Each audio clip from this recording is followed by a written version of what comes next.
दोस्तों, चीता धरती का सबसे तेज जानवर है। ये पलक झपकते ही 100 किलोमीटर प्रति घंटे से अधिक की रफ्तार पकड़ सकता है, किंतु आपकी एक विशेषता आपके दूसरे गुणों को कम कर देती है।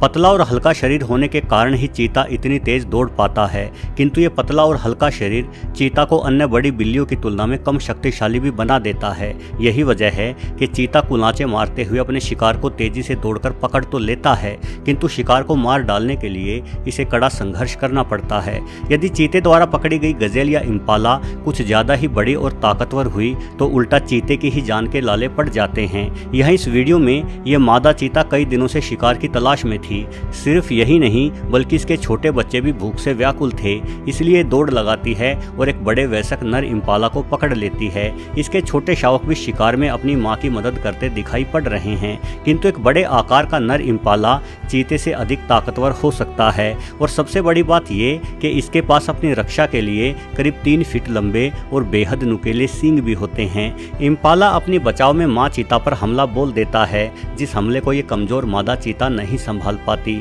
इम्पाला काफी दूर तक चीता को घसीटते हुए ले जाता है और इसका एक सींग इस मादा चीता के पेट को फाड़ चुका है। बेचारी ये चीता इस घायल अवस्था में अब शिकार नहीं कर पाएगी। एक अन्य वीडियो में भी आप एक घायल टांग वाले चीता को देख सकते हैं। ये भी छोटे शावकों वाली एक मादा चीता है और इसकी टांग घायल होने का सीधा अर्थ ये है कि अब ये तेजी से नहीं दौड़ पाएगी और शिकार भी नहीं कर पाएगी। मतलब ना सिर्फ ये खुद बल्कि जल्द ही इसके छोटे शावक भी भूख के चलते मारे जाएंगे। वैसे भले ही ये शावक भूख के चलते मारे जाए, किंतु चीता शावकों के लिए सबसे बड़ा खतरा शेर होते हैं। शेर अक्सर छोटे चीतों पर हमला करके इन बेचारों को मार डालते हैं। हालांकि ऐसा केवल तभी होता है जब शेर चीता के शावकों को काफी नजदीक से देख ले और पहचान ले।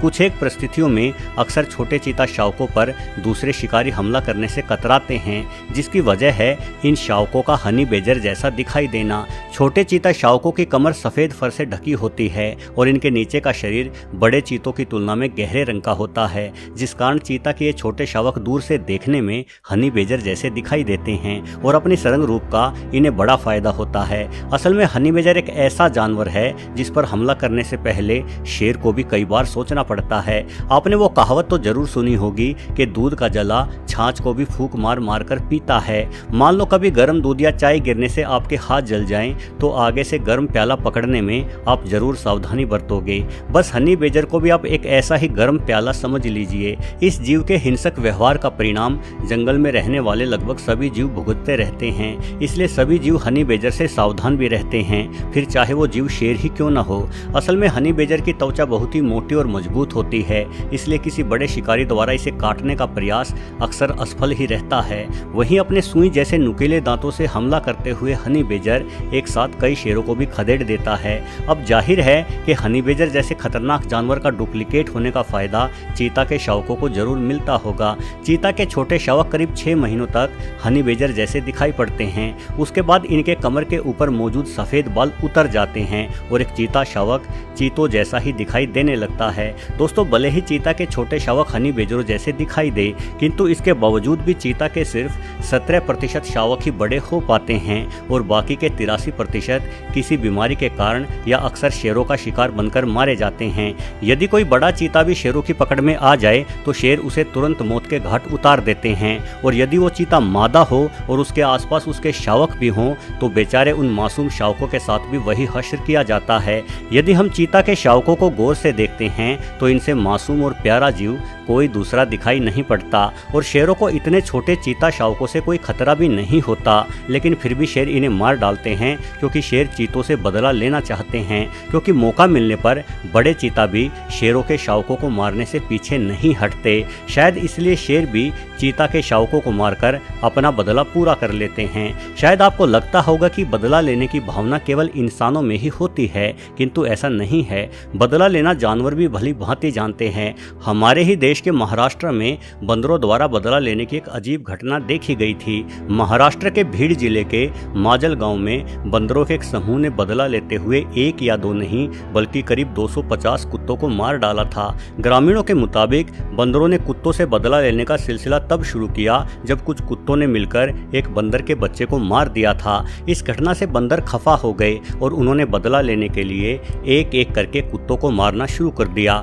बंदर कुत्ते को देखते ही मिलकर हमला करते एवं कुत्ते को पकड़कर घसीट ले जाते। उसके बाद उस कुत्ते को पेड़ या छत पर ले जाकर नीचे गिरा दिया जाता, जिससे बेचारा कुत्ता मारा जाता। सोचे, सिर्फ एक बंदर की मौत का बदला लेने के लिए इन बंदरों ने 250 कुत्तों को मार डाला। ऐसा अनोखा बदला तो कभी किसी इंसान ने भी नहीं लिया होगा।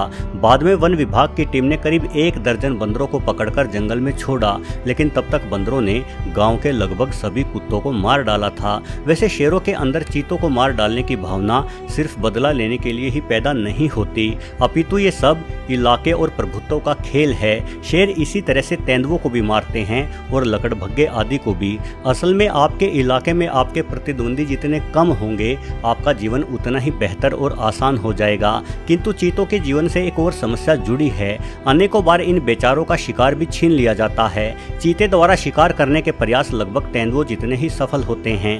चीता जहां दौड़ लगाने में माहिर है, वहीं तेंदुआ घात लगाने में। किंतु ताकतवर तेंदुआ अक्सर शिकार करते ही अपने शिकार को लेकर पेड़ों की ऊंचाइयों पर चढ़ जाता है, जहां ये अपने शिकार को सुरक्षित बैठकर खा सकता है। किंतु चीते पेड़ों पर चढ़ने में उतने माहिर नहीं होते, जिस कारण इन्हें अपना शिकार जमीन पर ही खाना पड़ता है। और जमीन पर शेर एवं लकड़भग्गों के साथ साथ तेंदुए भी चीतों का शिकार छीनने के लिए तैयार बैठे रहते हैं। दोस्तों, अन्य शिकारियों द्वारा शिकार छीन लेने और मारे जाने के कारण आज चीता बड़ी बिल्लियों की एक ऐसी प्रजाति के रूप में जाना जाता है, जिसके ऊपर सबसे ज्यादा गंभीर रूप से लुप्त होने का खतरा मंडरा रहा है। पूरी दुनिया में चीते केवल अफ्रीका में ही बचे हुए हैं और इनके लुप्त हो जाने के खतरे को ध्यान में रखकर ही कुछ चीतों को अफ्रीका से लाकर भारत में बसाए जाने की कोशिशें भी लंबे समय से चली आ रही हैं।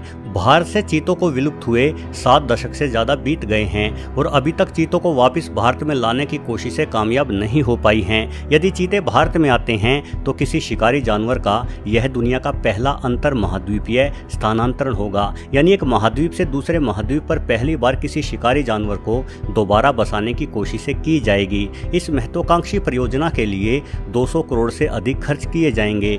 भारत में चीता पुनर्वास को मध्य प्रदेश के घास के मैदानों के संरक्षण के रूप में भी देखा जा रहा है। ये घास के मैदान कई अन्य प्रजातियों के घर हैं, लेकिन पिछले कुछ दशकों से यहाँ घास चरने वाले जानवरों की संख्या तेजी से बढ़ी है। यदि चीता